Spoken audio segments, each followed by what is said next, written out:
Well, Americans and Patriots, how you doing? Well, the golden age has started for Donald Trump. Yesterday, Donald Trump was sworn in at 12:01 p.m. and he's officially president number 47. Or, if you've been following, really president number 90 of the new republic. Stay tuned. And since, well, even before he became president, I mean, we had the hostage situation cleared up in the Mideast. Hamas is ready to surrender. The situation in between the Russians and the Ukraine is about to get resolved. So will Ukraine eventually. He's going to have to find a way to compete with the BRIC system, in which we're going to have to go to Bitcoin and the gold-backed system ourselves and chuck the Federal Reserve in the central bank. But yesterday, you had a 300-point stock boom on Wall Street. Today, over 500 points. We'll see how long that lasts because, like I said, the DS is going to try to crash the stock market, crash the economy. And of course, on his way out the door, Joe Biden, who said he's not going to do any pardons, 15 minutes before he leaves, gives preemptive pardons to the entire Biden family, Liz Cheney, and Dr. Fauci. Now, if these people are so innocent, why are you giving them a preemptive pardon? First of all, there's no such thing as a preemptive pardon because, as a president, you cannot stop due process. Please show me where any governor or any president has the power to stop due process. So if the Bidens go out and commit a federal crime, like felony murder on an elected official, or they automatically pardoned and they can't get charged? Pardons are for people who have committed a crime. In this case, none of them have committed a crime. None of them have been charged. So what are you pardoning? And for the people who say, well, Trump pardoned those J6 prisoners, no, he didn't. Most of those J6 prisoners were never charged or still wait trial. So you can't pardon someone who's never been charged or never been. All he told the jail was, release him. They shouldn't be there. It's not the same as a pardon.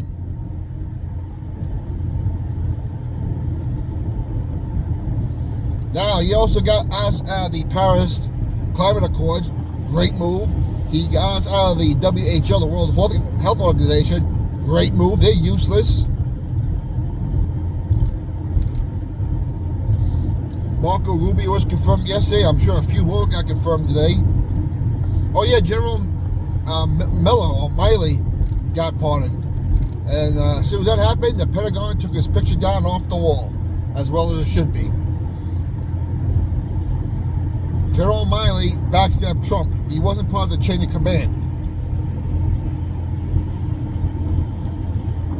And these preemptive pardons are not going to work.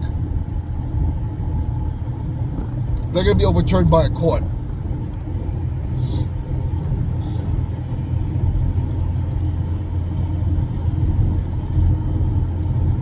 But his speech yesterday, right in front of everyone, was dynamite. It's like, you know what?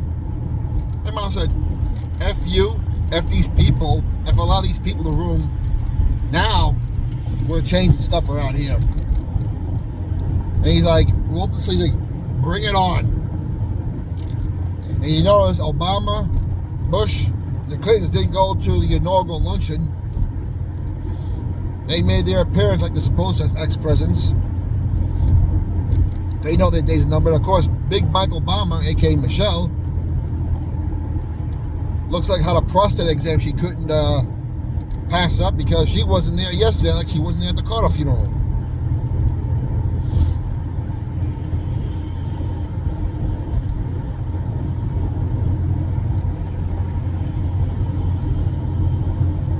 But things are happening already. Trump wanted to get on the ground with a running start. He certainly has done that. I can tell you right now, here come all the lawsuits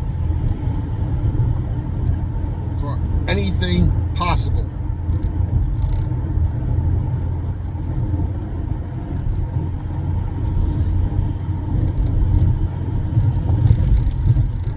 Of course, yesterday, great job by Carrie Underwood, who's taking a lot of heat from a lot of those white witches like Taylor Swift and Ariana Grande, who try to basically trash her acapella stuff, which was beautifully done. And good job her taking charge. Hey, we don't need music. We all know the words. Sing with me. And she led the chorus in America the Beautiful and did a phenomenal job. As the people on The View try to trash her for going on, but no one cares what a bunch of middle-aged, menopausal, angry nut jobs think anyway. Snoop Dogg, years ago, who told anyone, don't you dare perform for Donald Trump, happened to perform yesterday at one of his inaugural bowls at night. So it seems like he's had a change of heart. And who was there yesterday? Good old Mark Zuckerberg, who said, hey, look, no more fact-checking. We're going to allow free speech. Oh, so now you admit there wasn't free speech, even though the case in court with reporter John Stossel proved he did it. Funny how he was there yesterday.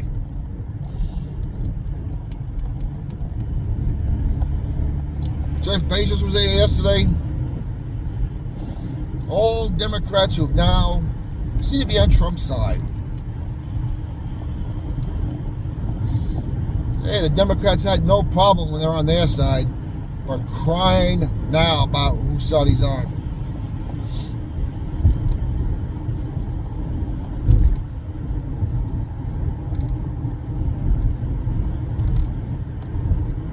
We'll see what happens. Today is the first full day of him being in office. He knows the playing board now, and it's about to get fun, it's about to get dirty.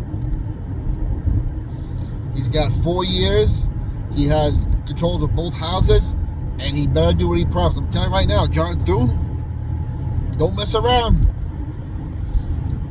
Mike Johnson, don't mess around. Your boys in there mess around, Trump is going to primary you guys out. He's more popular, has more power than ever. So you either play ball against the deep state wishes, or we can do this the hard way and ruin your career on top of that.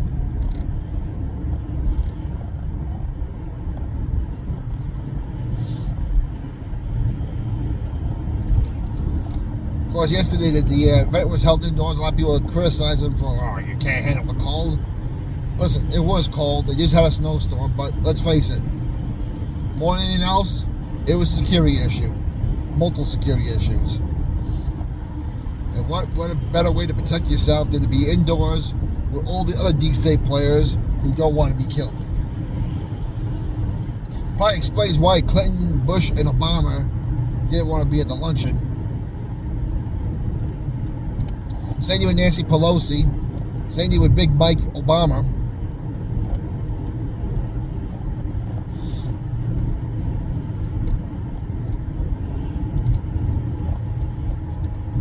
And of course, he signed an executive order to get rid of birthright citizenship, which is good. People say, oh, how can you separate families? Well, listen, what do they do with the J6 people in jail? When they do them in jail without no charges, no due process, and held them without bail forever. The only thing is, they're citizens. These people who came to this country illegally aren't. And I'm sorry, I'm going to go there. The people who were born here illegally because of their parents should be sent back. And when you say, well, why should we punish the kids what the parents did? Well, that's what happens when you put our own citizens in jail for committing a crime. I'm sorry. We got to stop the bleeding, and we got to stop. We got to send the message. And we have to give these people in other countries a very healthy fear of what it's going to be like to come in here illegally. And for that bishop today who said in his interfaith prayer session, which I'm against, because as a Christian, I am not going to pray with other religions because you don't worship the same God as I do. That bishop who said, well, please leave those illegals alone. They're good people. They don't commit crimes. No, they're criminals. They're here illegally. You don't belong here. What do I do? Gotta wait for you guys to commit a murder before we decide to deport you? Be the next Laken Riley? And by the way, the Laken Riley Act was passed today by the Senate, which is going to go to President Bush's desk. No, you all go back. You don't get to jump in front of the line, be rewarded, and have nothing happen to you. You go back. And as far as the LGBT, XYZ, whatever crap, no. You people say follow science, you're either a man or a woman. Ain't no such thing as transgender. Gays and lesbians can live a lifestyle freely like they have been doing here for years. This is about covering up the transgenders and the pedophiles. And I'm sorry. Considering where the bishop is coming from, if he's a bishop of a Christian church, shame on you. And I would suspect that your church is probably hiding a whole bunch of pedophiles.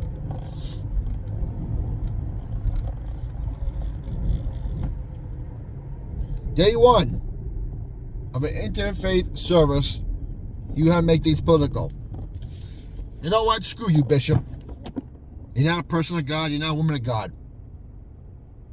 You support that Alphabet City crap, you're part of the problem of the church. And I'm telling you, I've been telling everyone, the church system's about to collapse, as we know it. There's too much corruption in the church, in all denominations. I'm not saying old churches, I'm saying old denominations.